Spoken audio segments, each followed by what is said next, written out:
Bos nak cari satu kereta jimat minyak, nak kereta senang maintenance, nak kereta nampak sporty, lagi nak harga termurah dekat market Malaysia. Okey, ini hari misteri dapat ini tahun 2017 punya Honda City 1.5 E-Spec. Ini kereta new facelift lah. Okey, kereta memang cun cantik lah. Tak ada accident, tak ada banjir Okey, ini hari juga nak jual harga termurah 45,800 saja Ini juga boleh buat furun Kalau buat furun bulanan dia lebih kurang 600 lebih saja. Sekarang misteri review ini kereta, kasih bos tengok. Selamat petang bos.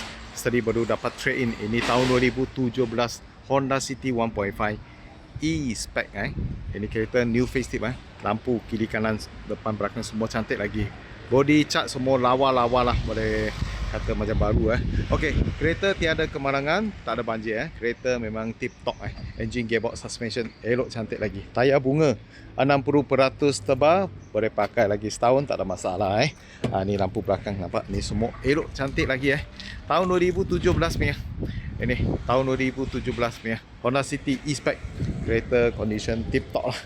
Ini hari juga nak jual harga termurah Okey, tu 45,800 saja. Honda City jenis senang jaga punya. Lagi engine, lagi spare part memang banyak lah. Taklah, jangan risau, tak ada masalah. Lain kali jual pun ada value New face nampak lebih sporty dengan cantik Lagi tahan tengok lagi. Nampak? Ramai suka ini model daripada model baru. Okey, tahun 2017 45,800. Boleh buat full bulanan baru 600 lebih sajalah. Okey, dalam interior semua cantik lagi. Bersih dengan cantik. Satu owner pakai sampai sekarang nampak skrin tu semua boleh function, tak ada masalah.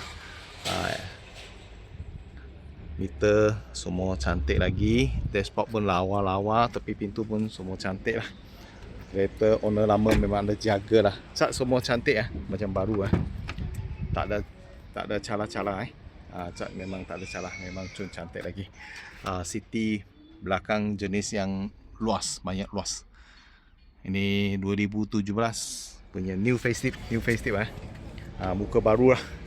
Harga cuma 45,800 Kalau bos minat cepat contact Misteri. Setiap hari Misteri akan post 2 video. Tolong bos dapatkan kereta terpakai harga termurah dekat Malaysia. Sila follow Misteri punya video.